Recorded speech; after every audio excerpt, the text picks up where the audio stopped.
दोस्तों, क्या कभी आपको ऐसा लगा है कि आपको बहुत तेज की भूख लगी हो, आप घर पर जाते हैं और आपको खाना नहीं मिलता है और घर के लोग बोलते हैं कि थोड़ा सा सब्र करो, आपको खाना मिल रहा है, तो आपको कैसा फील होता है? यानी बहुत बेचैनी महसूस होती है, यानी सब्र करना। आज हम बात करेंगे हमारे एक महान संत, एक महापुरुष महात्मा बुद्ध के दिए हुए संदेश के द्वारा कि सब्र करना सबसे महत्वपूर्ण चीज है। आपको मैं फिर से बता दूं, सब्र करना सबसे महत्वपूर्ण चीज है। क्या आपको कभी ऐसा लगा कि हम किसी चीज के लिए सब्र कर पाए?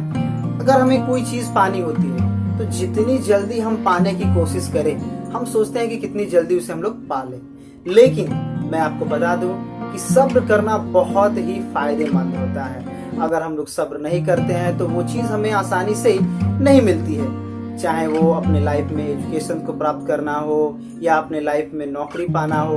हर एक चीज के लिए आपको सब्र करना बहुत ही जरूरी होता है। तो इसी पर आज मैं महात्मा बुद्ध के दिए हुए कोटेशन को आपके सामने बताऊंगा कि सब्र करना कितना जरूरी है।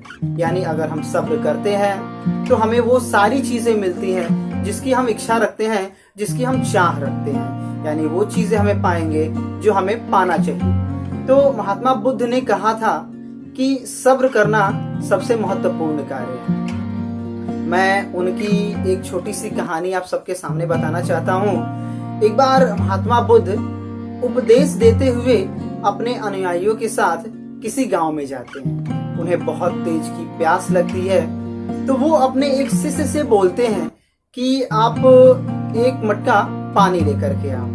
उनका एक शिष्य जाता है नदी के पास में, देखता है कि उस नदी में बहुत सारी महिलाएं, बच्चे, पुरुष और कई सारे जानवर उसमें नहा रहे होते हैं और उनके नहाने की वजह से उस नदी का पानी मैला हो जाता है।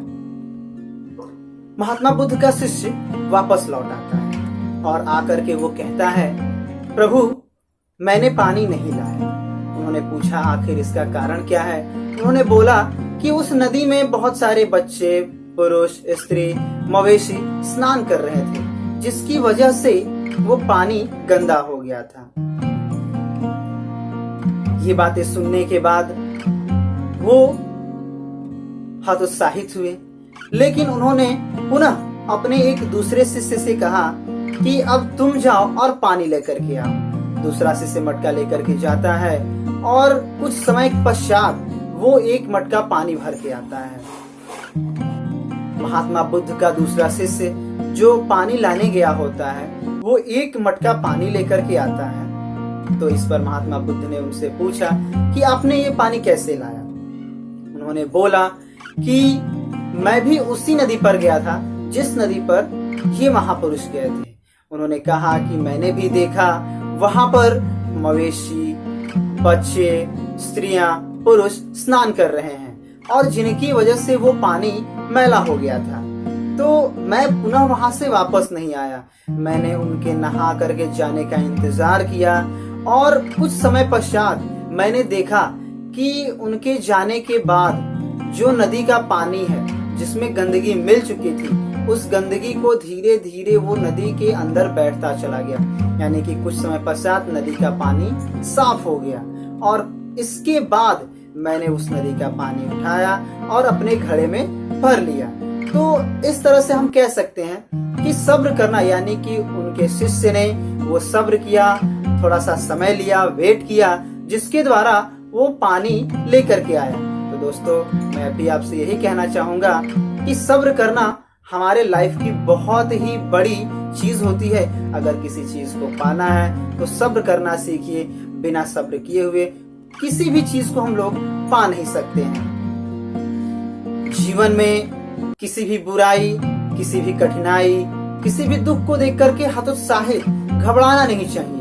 यानी कि अगर आपके लाइफ में, आपके जीवन में कोई भी परेशानी आती है तो उस परेशानी का निराकरण है।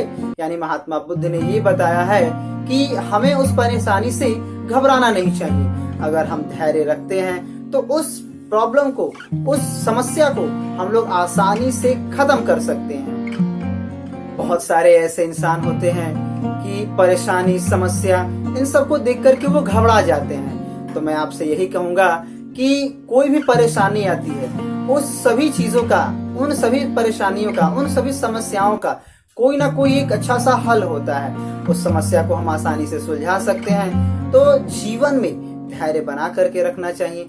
अगर आप जरा सा भी धैर्य खोते हैं तो आप उस समस्या को हल नहीं कर सकते हैं। इसीलिए दोस्तों, मैं आपसे यही कहूंगा कि आप लोग अपने जीवन में उस धैर्य को बना करके रखिए।